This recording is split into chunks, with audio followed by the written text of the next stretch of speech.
I am Bilal Morris, and this is Belizean Legends. As Belizeans, we have a great history of achievement. We are fortunate to witness some magnificent athletic performances. We've been privileged to enjoy great musical concerts from extraordinary musical artists. As a nation, we have struggled politically, but also made great progress. Culturally, we continue to evolve as a society.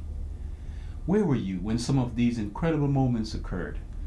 Belizean Legends will transcend you back into time to relive some of these spectacular events and offer some behind-the-scenes perspective on the untold stories, as well as updating you on the individual lives featured in this series.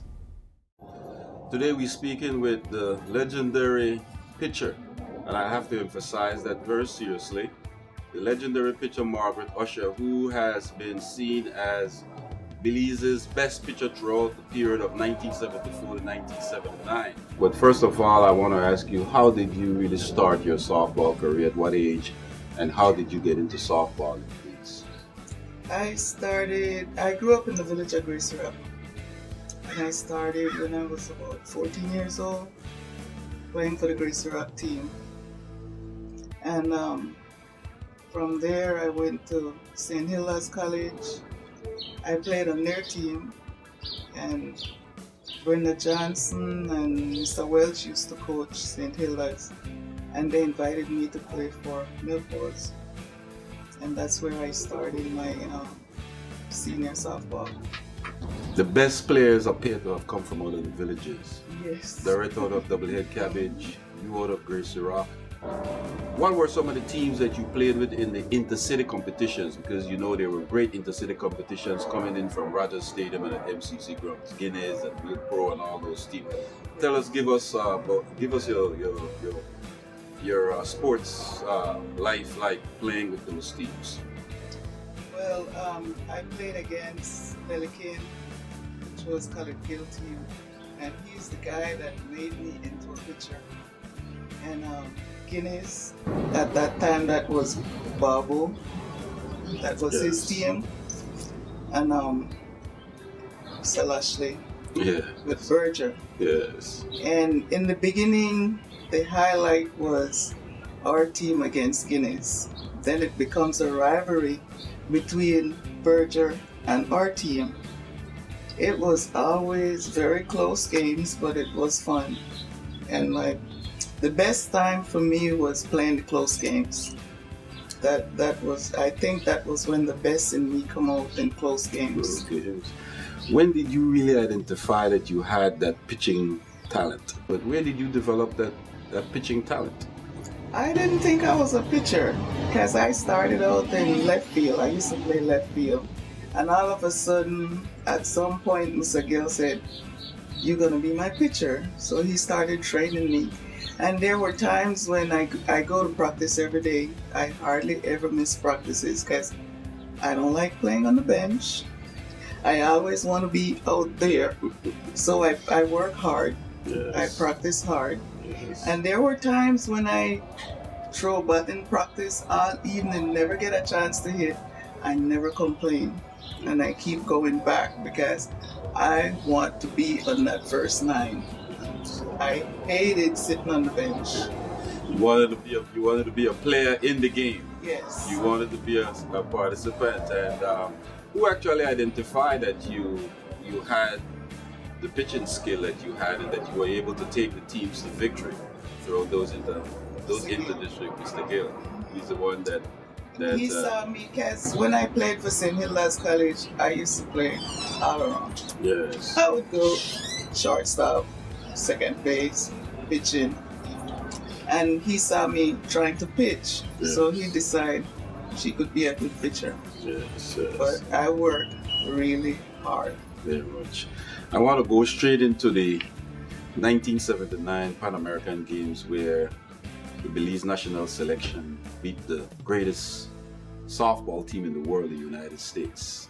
The 1979 Pan American Games where you guys, the Belize national selection, beat the United States. In that game, the greatest softball team ever at that time. Nobody had beat that team at that time. Nobody. And along came this little team from this country that appeared in obscurity from a little jungle. Give us some highlights of that game. Give us a gavel to gavel or a small little snapshot of how that game went with your input in there. Well, I think what happened the day before we played Canada, and it wasn't a pretty game. So the following day when we played the United States, they decided that they weren't going to give us their best pitcher. And the pitcher that they gave us, we were able to hit her. And I think we scored 2 runs first, and then they came back and scored 1. And after that, it was 0-0-0-0 until the end of the game. But that was the game that made us really happy, because you're right, at that time nobody had ever beaten the United States for a long time, and that was the first time they lost a game in a tournament in many years. Nobody knew who Belize was or where Belize was, and they called us that dirty little country that nobody knew about. So that was a good game. Yes. Glenda Ellis, when I interviewed her, she mentioned that Margaret, after you were done, one of your arm was bigger than the other one, because they said that, she said the U.S. pitcher said that nobody have ever hit her ball, and that she said prior to the game, the U.S. pitcher was saying, you guys can't beat us, right? And Margaret Usher don't have enough arms to deal with the U.S. batters. Tell us about that particular situation. Well, you know, they had a team from Michigan State that went to Belize, and they had a shortstop that played for Michigan State that played for the United States national team. She knew when they went down there, she knew about me, and she told them, but they didn't believe her.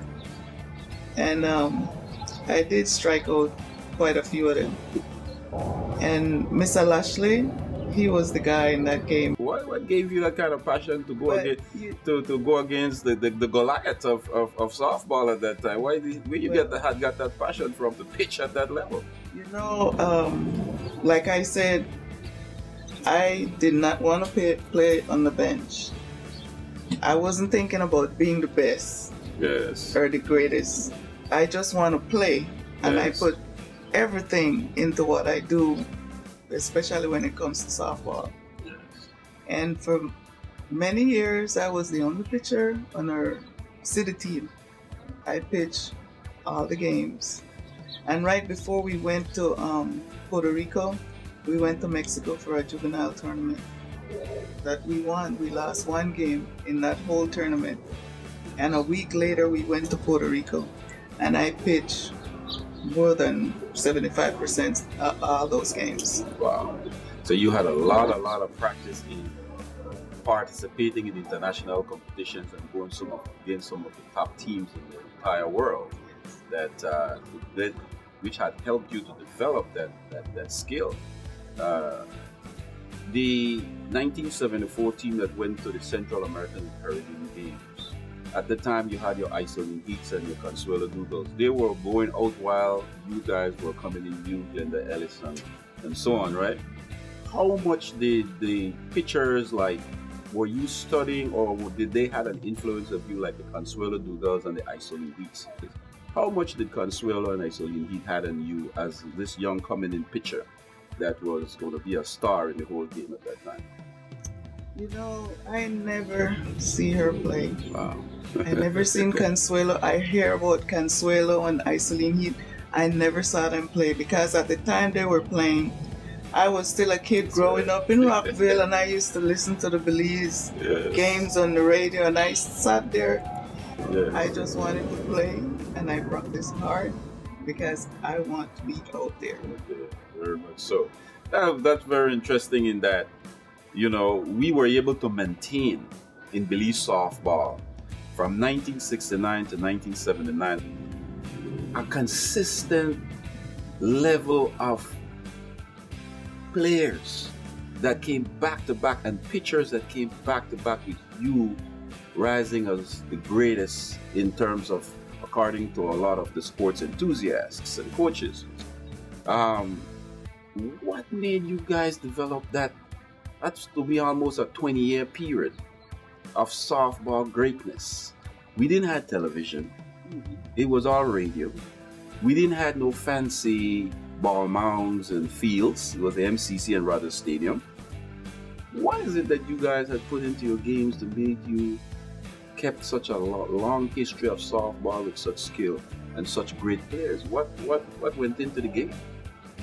Hard work. I lose, I cry. I'll be the first one to start crying. That's passion. Because I work hard and I don't expect to lose. Yeah. But at the same time, the other teams work hard too. And they don't like losing. There was a whole country behind you guys at that time that we don't necessarily have today. Sports really has been diminished to a large extent. You had the politicians was behind you guys. Then Ellis and them spoke about Said Musa, how he came in and helped out. There was a minister who was a broadcaster, C.L.B. Rogers. From your standpoint as one of Belize's best softball players, how did the country and people get behind you guys? What was going on at that time in terms of them supporting you guys? To let you guys rise to that level? I think after the national team won the gold medal in 1974, and every time we represent Belize, we keep doing better, and that brings the people and the country behind us, because every time we go out, we do better. Yeah, so basically the fan support, but that fan support was really behind you guys. It appeared that there was a whole country behind you guys. How was your family supportive of you in terms of when you started playing up until the peak of your career? My mom was one of my biggest supporters. When I played internationally in Belize, she was always there. My dad, he would sit at home and listen on the radio. But to be honest, they did not really like me playing softball because they thought that I should have been paid for what I was doing. But I was doing it because it was something that I loved. So even though they supported me, they didn't like me playing for free, as my dad would say. As people would tell him, oh, your daughter is such a good player and stuff like that. And he would answer like, don't praise me, pay me. People who played sports, it was more of a labor of love than it was something where you get paid for it. And what your father was writing and hiding his book, Sports Sin and Subversion, he mentioned that a lot of Belize's players were so good that they could have made big money in the United States if they had either gone and played whatever in the United States, and including you guys. The discipline amongst players in Belize today that I have seen is not there. The passion for the sport of the players, but one of the main things I noticed with the players in Belize, the young players coming up today, they don't like to practice. What message do you have for the young Belize softball players of today that they could carry on to make them bring back that period again that you guys had crafted? Well, first of all, they got to have the passion for the game. Because if you don't have the passion for the game, you're not going to have the interest. And I think that a lot of them just do it for fun, and the interest is not there anymore. Therefore, they don't have the passion. And if you have the interest, you're going to work hard. The players before you I interviewed speak about how the male players will pitch to you guys to bat, and the force of the ball being that the male is pitching, that you guys will stand up to those and hit those balls, right? And they also speak about the fact the craft discipline in you guys, in you all, when you all were playing at the time, that if you don't play at the level during practice, they will let you do certain they will tell you go do certain laps around the stadium. Do you think that television coming into Belize and the way how Belizean society has changed today, do you think that has had an impact on why the players of today don't have that discipline? I don't really think so, because in my days we had television too, but we also had the love for softball. That's interesting, Margaret. And the love for the sport, it motivates you to go out there and do what you need to do. You were inducted in the National Softball Hall of Fame. What would you like to do in the future to help bring back that level of sports and playing in softball? What would you like to contribute that you see yourself contributing to help Belize develop back there? Apart from your example and this documentary that the young players could watch to hear the great Margaret Usher talk about what it was like.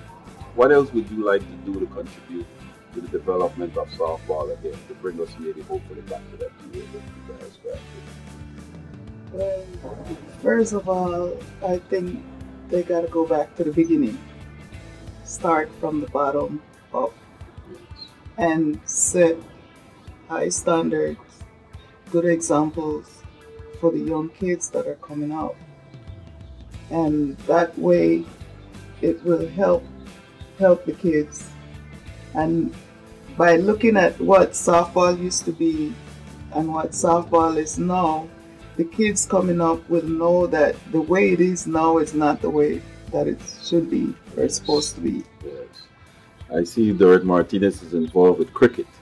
Yeah. And she's seriously helping out develop the cricket thing.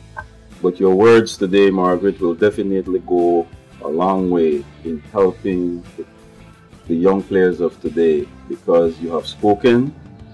We'll hear your words, and hopefully again we will be able to be queens again. I want to thank you very much for coming in and giving us this interview.